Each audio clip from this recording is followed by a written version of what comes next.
नमस्कार दोस्तों, साहित्य सारथी के यूट्यूब चैनल पे आपका स्वागत है।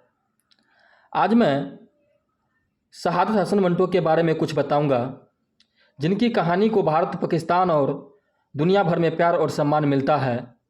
मंटो का जन्म 11 मई 1912 में पंजाब के समराला जिला के पकरौड़ी गांव में हुआ। उनके पिता बैरिस्टर और सेशन जज थे। मंटो बचपन में जहाँ कुछ लेजी थे, वहीं बहुत शरारती भी थे। उन्हें थिएटर में बहुत रुचि थी, जिसके चलते उन्होंने अपने दोस्तों के साथ मिलकर एक ड्रामा क्लब भी शुरू किया, जो महज कुछ ही दिनों तक टिक पाया। उनकी वजह थी उनके पिता को ये सब कुछ अच्छा नहीं लगता था। उन्होंने अपनी शुरू की पढ़ाई अमृतसर से ही की और उसके बाद 1931 में हिंदू सभा कॉलेज में दाखिला लिया। उन दिनों अमृतसरों में क्रांतिकारी गतिविधियां बहुत ही जोरों शोरों से चल रही थी और इंकलाब जिंदाबाद के नारे गली गली में गूंज रही थी। 1932 में जब भगत सिंह के फांसी के कुछ ही समय हुआ था,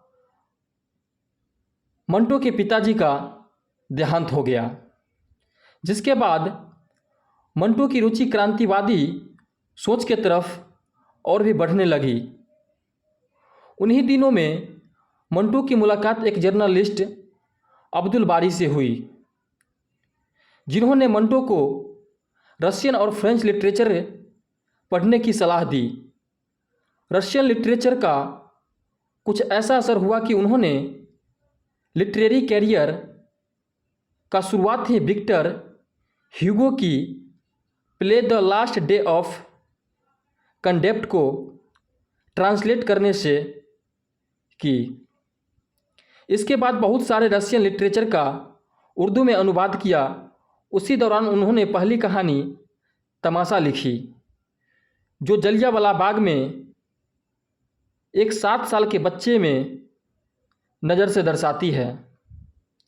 फिर वे 1934 में अपनी पढ़ाई को जारी रखते हुए अलीगढ़ मुस्लिम यूनिवर्सिटी आए। यहाँ आकर उनकी मुलाकात अली सरदार जफरी से हुई, जो एक उर्दू के लेखक और कम्युनिस्ट विचारधारा के थे। इसके बाद मंटो के कलम को एक नया रुख मिल गया और उन्होंने अपनी दूसरी कहानियाँ इंकलाब पसंद लिखे हैं। इसके बाद जो सिलसिला हुआ तो नहीं रुका। 1936 में मंटो की उर्दू कहानियाँ की पहली किताब आतिशबारी पब्लिश हुई। यूनिवर्सिटी के बाद मंटो के कई मैगजीन और पेपर्स के लिए काम किया। 1941 में ऑल इंडिया रेडियो के लिए काम करते हुए उन्होंने कई प्रकार के पत्रिका लिखे, जो आगे चलकर बहुत रोचक हुए। फिर जब 1947 में भारत को आज़ादी मिली और बंटवारा हुआ, तो मंटो की कहानियाँ और प्रभावित हुई। उस वक्त मंटो ने एक अहम फैसला लिया और 1948 में अपनी पत्नी और 3 बेटियां के साथ पाकिस्तान चले गए और अपनी आखिरी सांस तक लाहौर में ही रहे। मंटो ने 42 साल की उम्र में बहुत सी कहानियाँ, रेडियो ड्रामा लिखे हैं और कई बार मंटो और उनकी राइटिंग्स पर मुकदमा भी चले हैं। उन पर इल्ज़ाम था कि वो अश्लील कहानियाँ लिखते हैं, वेश्याओं के बारे में लिखते हैं और उनकी कहानियों में गालियाँ होती हैं। खासकर उनकी कहानियाँ काली सलवार, धुआं, बू, ठंडा गोश्त, ऊपर नीचे, इसी के लेकर इन पर अदालत में सवाल उठाए गए थे।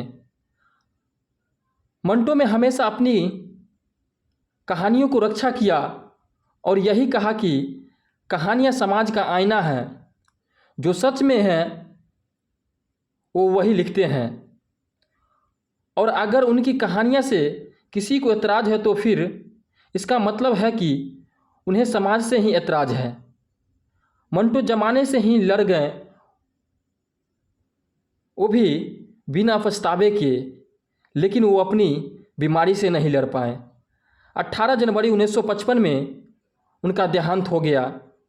मंटो की कहानियाँ और उनकी कहानियों की सच्चाई कई वर्षों से हमें आईना दिखाते आए हैं और मंटो अपने पढ़ने वालों के दिल में आज भी जिंदा हैं। धन्यवाद।